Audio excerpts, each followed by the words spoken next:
चलिए शुरू करते हैं। ई-कॉम एक्सप्रेस को हाल ही में डिलीवरी ने खरीद लिया है। अब इसने अपने फाइनेंशियल ईयर 25 के पहले 3 क्वार्टर के आंकड़े दिखाए हैं। रेवेन्यू गिरकर रह गया है सिर्फ 1912 करोड़ पर और लॉस बढ़कर हो गया है 398 करोड़।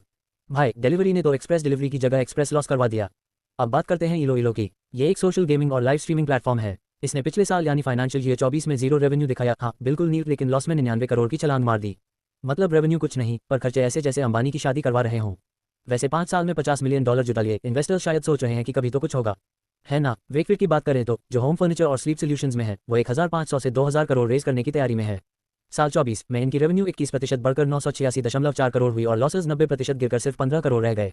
अब ये इंप्रूवमेंट देखकर तो लग रहा है कि फर्नीचर बेचने के साथ साथ शायद नींद भी बेचनी शुरू कर दी हो। Buy one bed get 8 hours of peaceful sleep free. अब आते हैं कैंपर कोला पे, जो नॉस्टैल्जिया की बोतल में बबल्स भर के वापस लौटी है। सिर्फ 18 महीने में 1000 करोड़ का रेवेन्यू पार कर लिया। कैसे? 10 रुपये की सस्ती बोतल, कंपेटिटर से ज्यादा मार्जिन और आईपीएल में जोरदार एडवर्टाइजिंग। मतलब ठंडा, मतलब कैंपर वापस आ गया है और इस बार टीवी के साथ साथ हॉटस्टार पे भी छा गया। अब स्पिरिचुअल टेक स्टार्टअप्स की भी भरमार है। भागवा नाम का एक डिजिटल स्पिरिचुअल प्लेटफॉर्म है जिसने प्री सीरीज राउंड में $1 मिलियन जुटाए हैं। इन पैसों से टेक्नोलॉजी को मजबूत करेंगे, ऑपरेशंस ऑप्टिमाइज करेंगे और कस्टमर्स को डिवाइन एक्सपीरियंस देंगे। मतलब अब भगवान के दर्शन भी हाई स्पीड इंटरनेट पे। दूसरी तरफ है एस्माई ग्रुप। ये भी एक इंटरैक्टिव स्पिरिचुअल टेक प्लेटफॉर्म है। इसने सीड फंडिंग में $1.2 मिलियन जुटाए हैं। ये पैसा उनके वेद व्यास एआई इंजन को और स्मार्ट बनाने और ज्यादा भाषाओं में सपोर्ट देने के लिए इस्तेमाल होगा। अब एआई भी बोलेगा तुम्हारे कर्म ही तुम्हारा भाग्य तय करेंगे, और वो भी 4K क्वालिटी में। लाइक करे, शेयर करे, नीचे कमेंट करो और सब्सक्राइब करो। जल्दी से आगे बढ़ते हैं। अब सुनो जरा टेक वाली दुनिया की बड़ी खबर। नथिंग, जो एक इलेक्ट्रॉनिक्स ब्रांड है, वो इंडिया में एक बड़ी इलेक्ट्रॉनिक्स मैन्युफैक्चरर के साथ मिलकर 1000 करोड़ का जॉइंट वेंचर करने की तैयारी में है।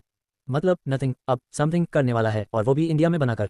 Segaikyu.ai एक एटेक स्टार्टअप है जिसने सीड राउंड में $9.5 मिलियन जुटा लिए। लगता है पढ़ाई का फ्यूचर अब सिर्फ स्कूल में नहीं, स्क्रीन पे भी है, और बच्चे भी सोच रहे होंगे पढ़ाई करो या एआई से करवाओ। अग्रोस्टर, जो किसानों के लिए फार्मिंग एडवाइस और एग्री प्रोडक्ट्स की मार्केटप्लेस चलाता है, उसने 57.65 करोड़ का ताज़ा फंडिंग राउंड पूरा किया है। अब इनकी वैल्यूएशन पोस्ट अलॉटमेंट के बाद $293 मिलियन हो गई है। अब बात करते हैं मैकेन की, वही फ्रेंच फ्राई वाला।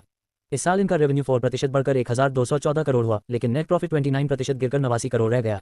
इनका रिटर्न ऑन कैपिटल एम्प्लॉयड है 15.28% और ईबिटा मार्जिन है 4.58%। ₹1 कमाने के लिए 93 पैसे खर्च कर रहे हैं। और अंत में एक बेटे को, जो हाल ही में शार्क टैंक इंडिया में दिखे थे, स्नैक ब्रांड है, इन्होंने 17 करोड़ की प्री सीरीज फंडिंग जुटा ली है। धन्यवाद।